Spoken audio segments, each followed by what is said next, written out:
बच्चों इस सीरीज में ये क्वेश्चन नंबर 13 हम कर रहे हैं, log of log x plus 1/log x का होल स्क्वायर। अब हमारे पास हथियार हैं सब्स्टिट्यूशन, पार्शियल फ्रैक्शन और बाई पार्ट्स। अब इस क्वेश्चन को बच्चों हमें सॉल्व करना है, log of log x plus 1/log x का होल स्क्वायर। लेकिन हमें कुछ भी नहीं सूझ रहा बच्चों। एक राज की बात मैं आप लोगों को बताता हूँ, जब आपको कुछ ना सूझ रहा हो और फंक्शन log x का हो तो आपने आंखें बंद करके सब्स्टिट्यूट कर देना है, log x को t पुट कर देना है। log x को क्या सब्स्टिट्यूट कर देना बच्चों, t। तो log x को बच्चों मैंने क्या रख दिया बच्चों, t।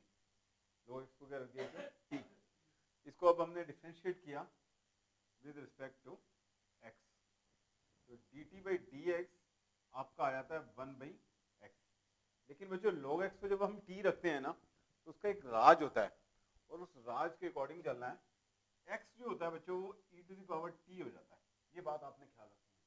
यदि इसको 1/x रख के चलेंगे तो नहीं हो पाएगा, तो इसको इस तरह चलेंगे तो ज्यादा बेटर हो जाएगा। अब बच्चों इसको डिफरेंशिएट करेंगे विद रिस्पेक्ट टू t, तो dx की वैल्यू आ जाएगी हमारे पास dt is equal to e to the power t, तो dx हमारे पास आ गया e to the power t into dt। यहाँ तक सब बच्चों को बात समझ आ गई या नहीं आ गई?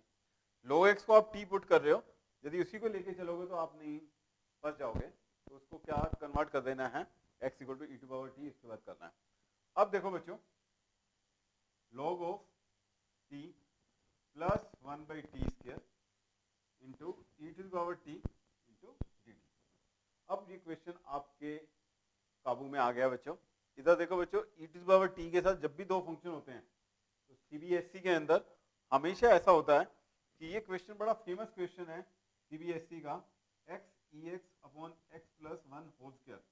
ये पता नहीं आज तक 20-22 बार बोर्ड के अंदर आ चुका है। तो e टू पावर x होता है तो उसमें एक fx होता है और एक f डैश x होता है। लेकिन यहाँ पर यदि log t आपका एक फंक्शन ले लें तो उसका डबल डेरिवेटिव दिया हुआ है 1/t स्क्वायर। log t की डिफरेंशिएशन होती है 1/t और 1/t को आगे करेंगे तो माइनस 1/t स्क्वायर। ठीक है, तो बात समझ आई या नहीं आई? क्लियर? ओके, तो अब इसको हम आगे प्रोसीड करते हैं। अब देखो बच्चों इस क्वेश्चन में आपने क्या करना है, log t plus 1/t minus 1/t plus 1/t square into e to the power t into dt। जो डेरिवेटिव था 1/t उसको एक बार ऐड कर दिया और एक बार क्या कर दिया बच्चों, माइनस कर दिया, ताकि वो बैलेंस बना रहे। अब देखो बच्चों इस क्वेश्चन को हम हैंडल करेंगे बड़े आराम से। e to the power t log t plus 1/t into dt। एक पार्ट तो ये बन गया बच्चों। नेक्स्ट पार्ट जो है वो हमारा बन गया e to the power t 1/t square minus 1/t into dt। Is it clear और नॉट? ये दो ये वाले ले लिए और दो ये वाले ले लिए।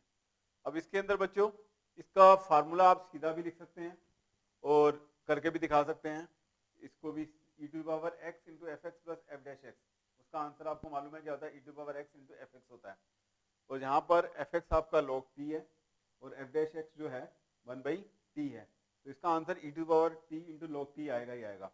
और इसके अंदर आपका एफ एक्स जो है माइनस 1/t है और एफ डैश एक्स जो है 1/t स्क्वायर है, तो इसका आंसर क्या आएगा, minus 1/t into e to the power t। लेकिन मैं आपको करके दिखा देता हूँ कि वो आएगा कैसे। इधर देखो बच्चों, e to the power t log t dt plus e to the power t into 1/t into dt। आपकी बुक्स में इसको आगे चलाया हुआ है, लेकिन मैं इसको चला के दिखाता हूँ आप लोगों को। log t को हमने फर्स्ट फंक्शन ले लिया, e to the power t को सेकंड फंक्शन ले लेते हैं। यहाँ पर आपका कोई आइलेट वगैरह नहीं चलता है, ठीक है। आइलेट इज एक बस तुक्का मारने के लिए सीबीएसई के लिए, ठीक है, लेकिन बाकी इसमें कई सारे क्वेश्चन जो हैं वो सॉल्व होते ही नहीं है।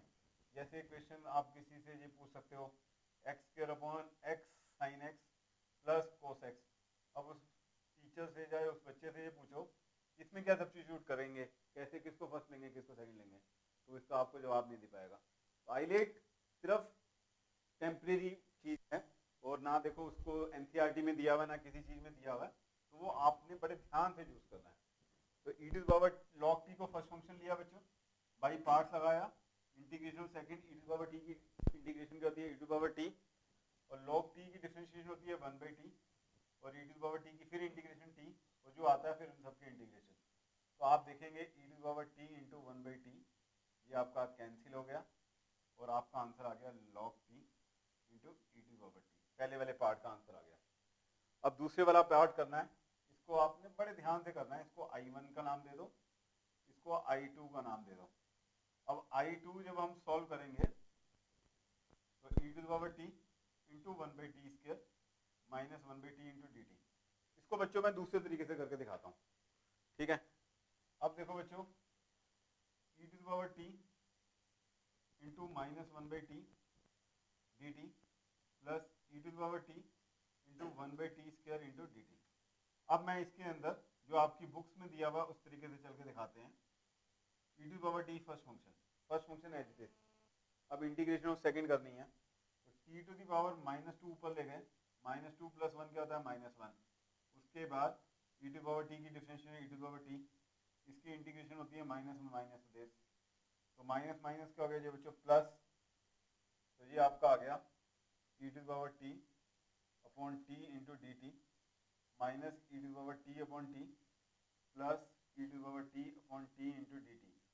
ये आपका कैंसिल और आंसर आया आपका e to power t upon t. तो अब बच्चों I1 और I2 दोनों का आंसर मैं लिख देता हूँ, यहाँ पर लिख देता हूँ बच्चों I1 और I2 का आंसर।